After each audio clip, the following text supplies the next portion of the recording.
দাবদাহ অব্যাহত থাকলেও গরম কিছুটা কমে আসায় আজ থেকে সারা দেশে প্রাথমিক ও মাধ্যমিক পর্যায়ের সব শিক্ষা প্রতিষ্ঠানে ক্লাস শুরু হয়েছে। কিছু শর্ত সাপেক্ষে শিক্ষা প্রতিষ্ঠানে পাঠদান কার্যক্রম অব্যাহত থাকবে।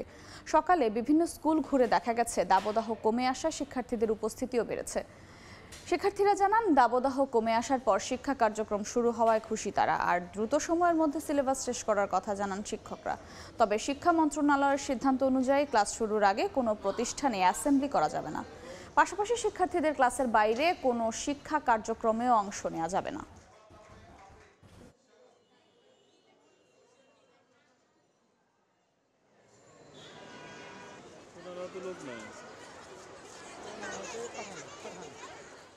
আমি অনেক খুশি যে স্কুল শুরু হয়েছে, পড়ালেখা করব, মজা করব। স্কুল শুরু হয়েছে দেখা তাতেও আমি অনেক খুশি। যে পড়াগুলো গ্যাপ গিয়েছে সেগুলো আমি পড়ার আরও চেষ্টা করব। তাপপ্রবাহের কারণে এই যে বন্ধ দেওয়াটা এটি যুক্তিযুক্ত ছিল। পাশাপাশি শনিবার খোলা রেখেছে, এটিও যুক্তিযুক্ত যে আমাদের মাঝখানে যে সিলেবাসের বা পড়াশোনার যে গ্যাপটা হয়েছে সেটা পুষিয়ে নেওয়ার জন্য এটি একটি ভালো পদক্ষেপ। এ বিষয়ে আরো জানাতে রাজধানীর ভিকারুন্নেসা নূন স্কুলে আসছেন সহকর্মী তাজওয়ার মাহমিদ এবং রাজশাহীতে আছেন মওদুদ রানা। সরাসরি শুরুতেই যাচ্ছি তাজওয়ারের কাছে।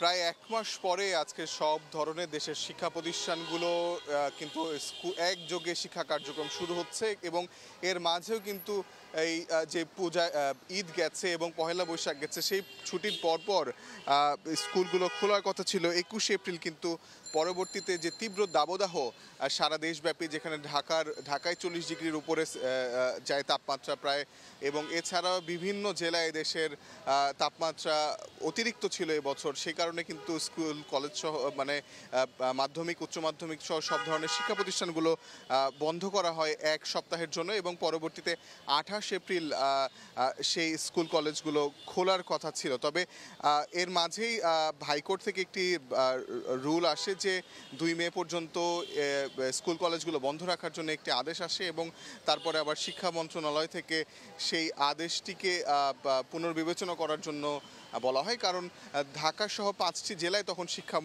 শিক্ষা মন্ত্রণালয় তীব্র দাবদাহের কারণে স্কুল কলেজ বন্ধ করেছিল। তবে 28 এপ্রিল এবং 29 এপ্রিল এর মাঝে 2 দিন ঢাকা সহ বিভিন্ন জেলার স্কুল কলেজগুলো যে কার্যক্রম শিক্ষা কার্যক্রম সেটি পরিচালিত হয়, কিন্তু তারপরে আবার 1-2 মে এইগুলো শিক্ষা কার্যক্রমগুলো বন্ধ ছিল এবং পরবর্তীতে আজকে অর্থাৎ আজ যে 5 মে রোববার, আজকে থেকে সব ধরনের দেশের শিক্ষা প্রতিষ্ঠানগুলোতে শিক্ষা কার্যক্রম পূর্ণদমে চালু হতে যাচ্ছে। তবে এক্ষেত্রে কিছু শর্ত আছে, যেমন অ্যাসেম্বলি সহ যেসব পাঠদানের যেসব বিষয় আসলে সূর্যের কাছাকাছি আসতে পারে শিক্ষার্থীরা, এ ধরনের কার্যক্রমে কিছুটা সীমিত রাখতে বলা হয়েছে শিক্ষা মন্ত্রণালয়ের নির্দেশনায়। এবং তাছাড়া কিন্তু বাকি যে শিক্ষা কার্যক্রম শ্রেণীকক্ষে সেগুলো চলবে। তবে খোলা মাঠে যেগুলো আসলে সূর্যের নিচে যেই সব শিক্ষা কার্যক্রম পরিচালিত হওয়ার কথা, সেক্ষেত্রে কিছুটা সীমিত রাখার জন্য শিক্ষা মন্ত্রণালয়ের নির্দেশনা আছে। এছাড়াও প্রাথমিক এবং মাধ্যমিক চালু থাকলেও প্রাথমিক অর্থাৎ যেখানে অতিরিক্ত যেখানে শিক্ষার্থীদের বয়স অনুপাতে তারা অনেক বেশি ছোট, তাদেরকে আসলে শিক্ষা কার্যক্রমের বাইরে রাখতে বলা হয়েছে এখন পর্যন্ত। এবং যেহেতু এই শিক্ষা কার্যক্রম 1 মাস পরে চালু হয়েছে, অর্থাৎ শিক্ষা প্রতিষ্ঠানের যারা শিক্ষকরা আছেন তারাও বলছেন যে এতে খুব বেশি যে ক্ষতি হবে তেমনও নয়।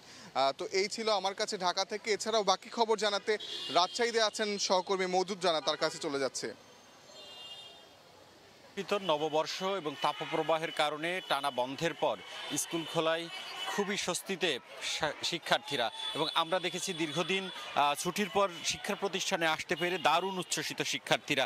যেসব শিক্ষা প্রতিষ্ঠানে 2টি শিফট রয়েছে, খুব সকাল 8টায় সেখানকার প্রথম শিফটের ক্লাস শুরু হয় এবং 10টার সময় সেই প্রথম শিফটের ক্লাস শেষে আবারও শিক্ষার্থীরা আসতে শুরু করেছেন দ্বিতীয় শিফটের জন্য।